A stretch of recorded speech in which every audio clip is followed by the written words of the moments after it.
A gente vai falar sobre a Revolução Mexicana. E após 2 anos da independência do México, ela foi estabelecida como república. Entre governos longos ditatoriais e centralizadores, e houve governos curtos liberais. Antônio Lopes de Santa Anna estive no poder várias vezes entre 1833 e 1855. Eu fui um militar aprovado pela Igreja Católica e também pelo Exército. E durante os períodos em que governei, houve processo de expansão estadunidense que concedeu grandes pedaços de terras mexicanas aos Estados Unidos. Após décadas governando, eu, Benedito Juarez, governei por 1858 a 1867. Iniciei reformas que vinham a afetar a direita mexicana, desvinculando a justiça do exército e da igreja, desativando os tribunais militares e religiosos, suspendendo o pagamento de dívidas eternas e procurando diminuir a interferência dos Estados Unidos nos assuntos internos. A direita alheia ao poder pediu apoio aos países credores, com a promessa de retomar o pagamento das dívidas externas. A França aceitou a proposta, promovendo uma intervenção que trouxe à monarquia o poder novamente, em 1864 e em 1867. O rei foi executado e eu voltei ao poder por pouco tempo. Após o fim do governo, a direita assumiu o poder com o apoio dos Estados Unidos.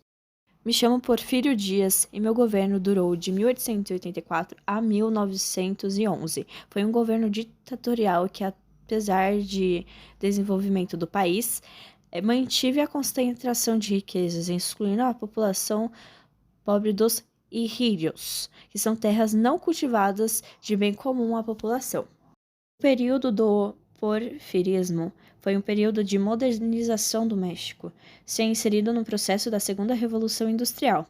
O desenvolvimento do México era baseado na concentração de renda, excluindo a população pobre dos rijos. Os rijos foram controlados pelo Estado ditatorial, impedindo a população pobre de adentrar essas terras. A população mais pobre era formada por analfabetos camponeses, em sua maioria.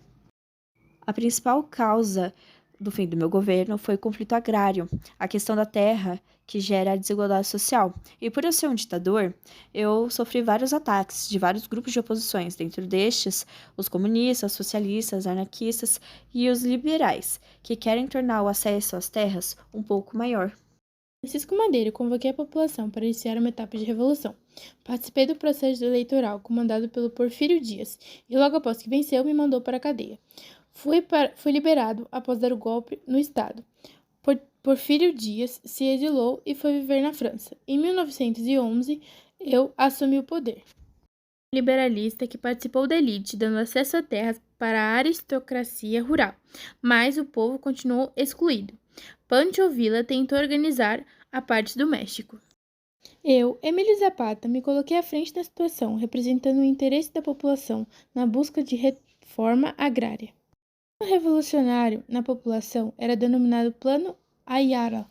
Foi uma tentativa de revolução para o fim do acesso à terra. Em 1914, através de uma tentativa de contra-revolução, eu, Victoriano Huerta, apliquei um golpe no Estado em Madero, assumindo o poder e transformando México naturalmente em uma ditadura. Porém, devido a uma forte pressão popular, no mesmo ano acabei renunciando. Sou Venustiano Carranza e assumi o poder em 1917 com o apoio dos Estados Unidos, me comprometendo a elaborar o que seria até os tempos atuais a Constituição de 1917, que estabelece o salário mínimo, a jornada de trabalho de 8 horas e o reconhecimento de terras indígenas. Mas ainda assim havia uma concentração de terras e riquezas. Eu reprimi todos os movimentos populares, até Emiliano Zapata foi morto em 1919 e logo em seguida Pancho Villa também foi morto, 4 anos depois. O processo popular de luta pela terra se desorganizou, mas durante o século XX continuou existindo. Em 1994 veio ao público o ELZIN, Exército Zapatista de Libertação Nacional, de luta pela justiça social de caráter marxista, formado por sua maioria por indígenas. Aproximadamente 10 anos, mais de 1 milhão de pessoas morreram nas lutas travadas no México. A reforma agrária foi retomada pelo populista Lázaro Cárdenas, que chegou ao poder em 1934, dando início a uma nova fase da história mexicana.